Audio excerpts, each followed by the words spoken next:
Comment traiter et guérir poliomyélite?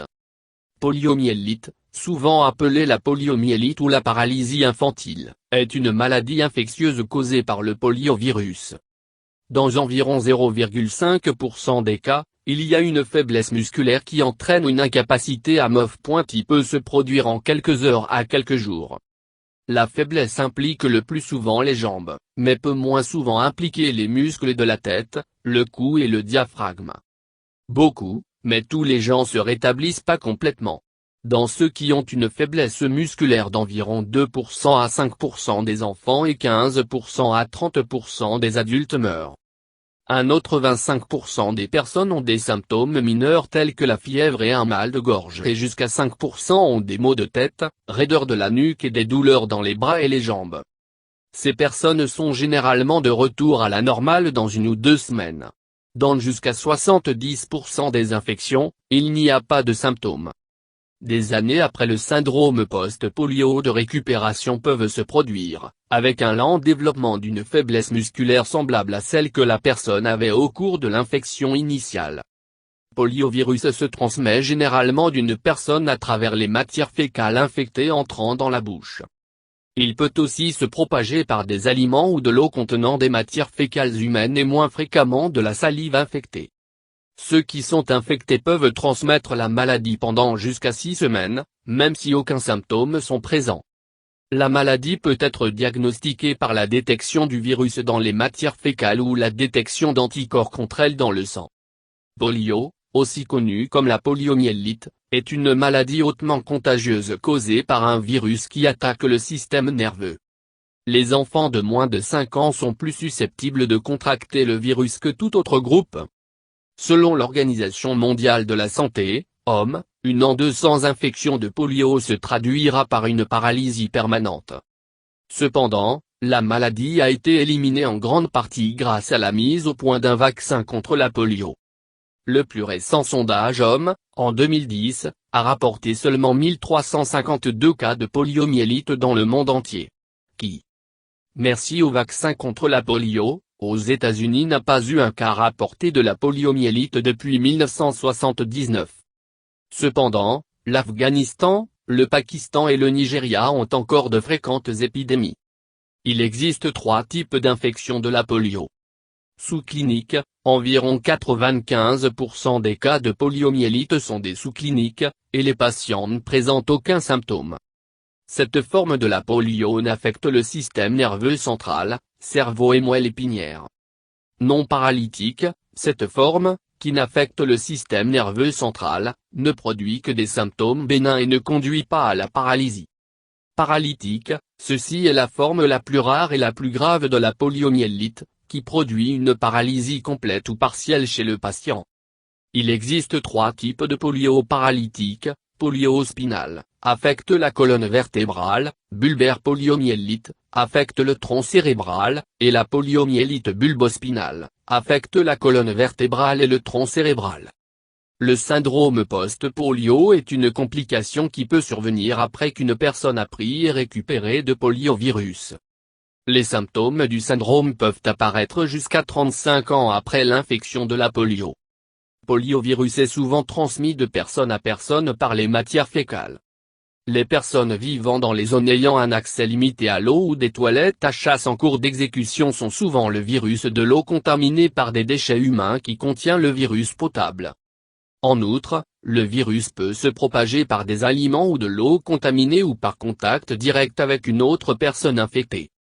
Selon la clinique OMS, le virus qui cause la polio est si contagieuse que toute personne vivant avec une personne infectée va probablement devenir eux-mêmes infectés. Mayo Clinic. Les femmes enceintes, les personnes ayant un système immunitaire affaibli, comme les personnes séropositives, et les jeunes enfants sont les plus sensibles au virus de la polio. Si vous ne l'avez pas été vacciné, vous augmentez votre risque de contracter la polio par voyageant dans une région qui a eu une épidémie de poliomyélite récente. En prenant soin de vivant avec une personne infectée par la polio. La manipulation d'un échantillon de laboratoire du virus. Avoir vos amygdales enlevées. Stress extrême, ce qui peut compromettre le fonctionnement du système immunitaire. Reconnaître les symptômes de la poliomyélite. Polio sous-clinique peut ne pas déclencher des symptômes visibles. En fait, on estime que 95 à 99% des patients sont asymptomatiques infectés.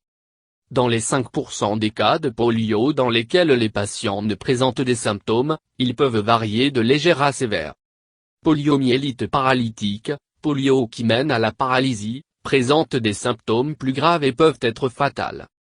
Les patients ayant une expérience de la poliomyélite légers symptômes non paralytiques, grippeaux. Polio sous-clinique. Si les patients ne présentent des symptômes, ils durent généralement pendant 72 heures ou moins et peuvent comprendre. Mal de tête. Maux, de la gorge rouge. Légère fièvre. Vomissement. Malaise général. Polio non paralytique. Les symptômes de la poliomyélite non paralytique peuvent durer pendant quelques jours à une semaine ou deux et comprend. Fièvre. Des maux de gorge, en l'absence d'infection des voies respiratoires supérieures. Mal de tête. Vomissement. Fatigue. Réflexes anormaux. Problèmes de déglutition et ou de la respiration.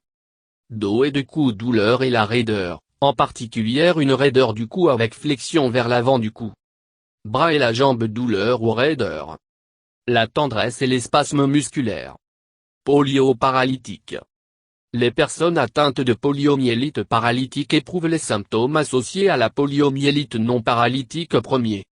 Peu après, les symptômes suivants apparaissent. Perte des réflexes. Spasmes sévères et des douleurs musculaires.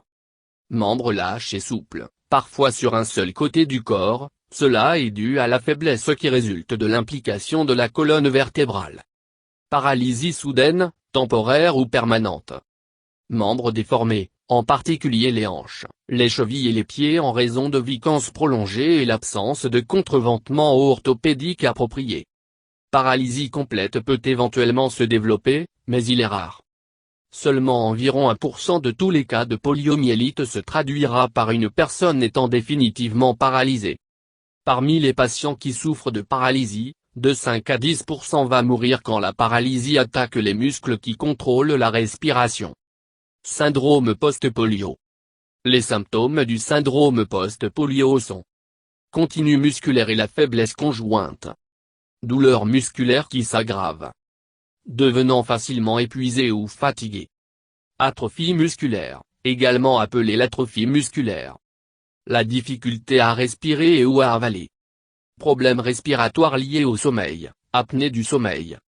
Devenant facilement froid ou nouvelle apparition de faiblesse dans les muscles précédemment non impliqués. Les médecins utiliseront les symptômes rapportés du patient pour aider à déterminer s'il ou elle a la polio. Au cours d'un examen physique, un médecin peut remarquer que le patient a une déficience réflexe, le dos est raideur de la nuque, ou la difficulté à soulever sa tête en position couchée à plat. Pour diagnostiquer définitivement la polio, un médecin prendra un échantillon des sécrétions de la gorge du patient, les selles ou le liquide céphalorachidien, liquide entourant le cerveau et la moelle épinière. L'échantillon est ensuite testé pour voir si elle contient des poliovirus et si les cellules dans le liquide céphalorachidien montrent des changements cohérents avec ce qu'on appelle la méningite aseptique, une infection du cerveau. Il n'y a pas de remède contre la polio. Les médecins ne peuvent traiter les symptômes alors que l'infection suit son cours.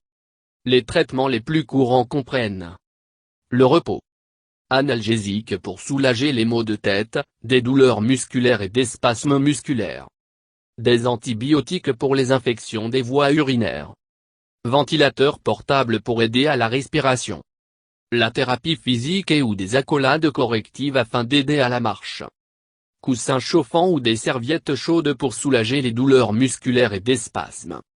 La thérapie physique pour traiter la douleur dans les muscles touchés. La thérapie physique pour traiter la respiration et des problèmes pulmonaires et la réadaptation pulmonaire pour augmenter la pulmonaire du patient. L'endurance que les problèmes respiratoires aigus améliorent. Dans les cas avancés de la faiblesse de la jambe, quand un patient a des difficultés à marcher ou elle peut avoir besoin d'un fauteuil roulant ou un autre dispositif de mobilité. La meilleure façon de prévenir la polio est de se faire vacciner. Les enfants devraient se faire vacciner contre la polio selon le calendrier de vaccination CDC, illustré ci-dessous. Rarement, les coups de feu peuvent causer des réactions allergiques légères ou graves, y compris problèmes de respiration, forte fièvre, vertige, urticaire, le gonflement de la gorge, rythme cardiaque rapide. Les adultes aux États-Unis ne sont pas exposés à un risque élevé de contracter la polio. Le plus grand risque est lorsque vous voyagez dans une région où la polio est encore courante. Assurez-vous d'obtenir une série de coups de feu avant de vous déplacer.